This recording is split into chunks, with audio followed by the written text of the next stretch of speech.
Welcome back to the ranch. Before I get riding on the horses, I have to do my daily chores. So I just wanted to kind of show you guys exactly what that looks like and introduce you to my animals. There is going to be another video coming out here pretty soon that will actually introduce all of the animals that I have here at the Big D Ranch here currently, kind of tell you a little bit about them, what their story is, where they came from. So if you want to see that and you want to see basically everything that I do here, make sure to hit that subscribe button and also click that like button because that really helps me out as well. Every night when I get home and when I get up in the morning, I do chores twice a day, and chores around the ranch is a little bit different than what you might do at your house.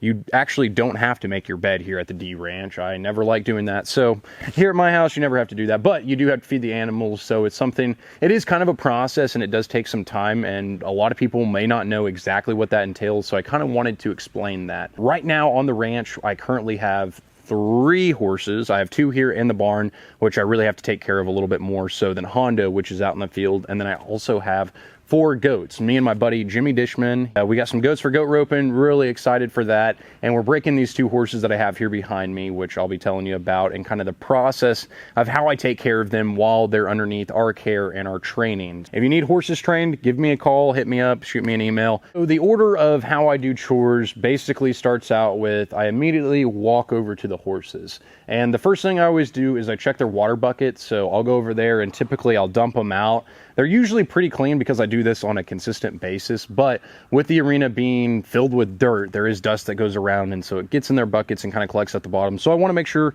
that they have fresh water. So I go over to their buckets and I dump those out and then go ahead and fill it all the way back up to the top. I usually have to do this, like I said, in the morning and in the evening. Sometimes after I get done working the horses, I'll put them back in the stalls and let them have a drink because they've obviously been exercising and things, and then go ahead and top them off for the night. I always like to go to bed with a nice glass of water, and I'm sure they do as well. The next thing that I do is the goats have a bucket for hay.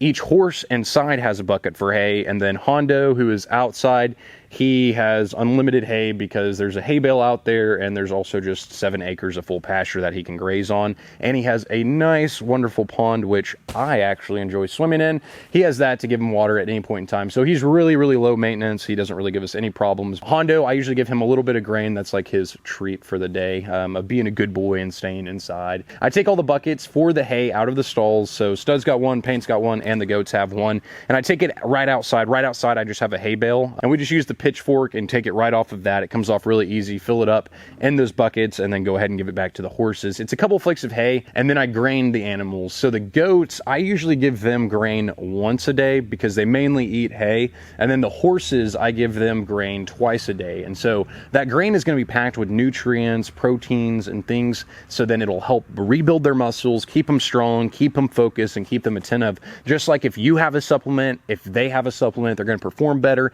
act better. And here at the ranch, we're training them, so we want to make sure to give them back in the very best possible shape and condition that we can. It looks good on us being trainers, and then it also makes these animals just really stand out and show their true potential. I always like to do that for the horses because they are working a little bit more. The goats, mainly they're inside. We do use those for goat ropings, but they mainly just kind of hang out inside their house and then don't really do too much aside from that. Funny fact, I never said I would own goats ever in my life, and here I am, I own 4 of them. So that's kind of the process of what I do for feeding them chore wise. Now, when it comes down to care, I would say there's a few extra things that you would do on the chore list. So working these horses, training these horses, one thing that I'm always doing is trying to get them desensitized to things. So whether that be me having a stick and waving around a flag, or me brushing them down, giving them a bath, I always like to get them out of their stall at least once a day, because if you were in that stall, wouldn't you want to move around? They need to get out and they need to do exercise. So I always get them out and I walk them around. Palomino, I've just started to actually get on the back of him. So he's still very, very green. Paint, she's doing really, really good. We've been working with her for about a month, maybe a little bit longer than that. And so she's really coming along, and I think she actually may be going back to her original owner next week, which is going to be Thanksgiving. So that'd be really cool. Get to show the owner all the progress and get her back at home where she's nice and comfortable. And so she's really good. I like to saddle her up, ride her around for at least an hour, if not 2 per day, just to keep her fresh, keep her mind attentive, and make sure she's doing exactly what she needs to do. Palomino, he is just getting into that starting phase of riding. So we've been working on getting him not to kick as much much. He has a really bad kicking problems. Obviously, if you walk behind a horse, you don't want to get kicked on, and if you're on the back of a horse, you don't want to get kicked off. While he is small, he does pack a punch. So we've been really working with him on that, and then we've been putting a saddle on him more and more. I actually have a girth. I had to go get one from Mock Brothers. I've been using a 26-inch girth on my normal saddle, and this one for Palomino is actually a 20-inch, so it should fit a whole lot better, and I'm going to try that out tonight. So those are kind of the different things I do for chores. You can always do more than that, which that kind of goes into cleaning stalls. I have a video about that, and I would say that's just more so barn maintenance versus chores. It's just one of those things that you have to do from time to time. I hope you guys enjoyed this. If you did, like I said, make sure to hit that subscribe button. There's going to be lots of great videos about the D Ranch. The Big D Ranch is what I like to call it, because it's actually shaped in a D. It's pretty cool.